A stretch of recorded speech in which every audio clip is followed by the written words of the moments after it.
எங்கே போனாலும் Aircel tower கிடைக்கும் அப்படிங்கிறதுனால ஏர்செல்லும் டோகோமோவும் ஒரு ஒப்பந்தம் போட்டுக்கிட்டாங்க. அதாவது உங்களுடைய சிக்னலை நான் யூஸ் பண்ணிக்கிறேன், அது மூலிமா வந்து டாடா டோகோமோ வந்து கஸ்டமருக்கு வந்து கொடுத்துட்றேன் அப்படின்னு சொல்லிட்டு எந்தெந்த இடத்துல டாடா டோகோமோ டவர் எடுக்கலையோ அந்தந்த இடத்துல ஆட்டோமேட்டிக்காக ஏர்செல் பை டாடா டோகோமோ அப்படின்னு சொல்லிட்டு மாறிடும். அதே போல தான் ஐடியாவும் பண்ணியிருந்தாங்க. என்ன டாடா டோகோமோ வந்து தமிழ்நாடு முழுக்க இதை வந்து எக்ஸ்பேண்ட் பண்ணாங்க ஏர்செலோட. ஆனால் ஐடியா அப்படி கிடையாது.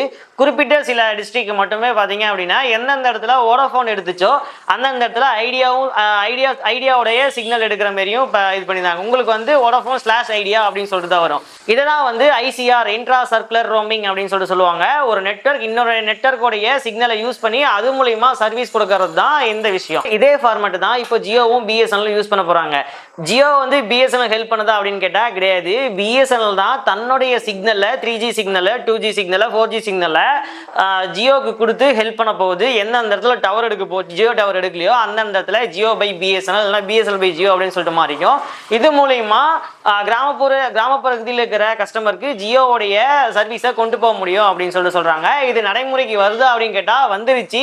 இப்போதைக்கு இங்க கிடையாது, மத்திய பிரதேஷ் சத்தீஸ்கர்லாம் இது நடைமுறைக்கு வந்துருச்சு.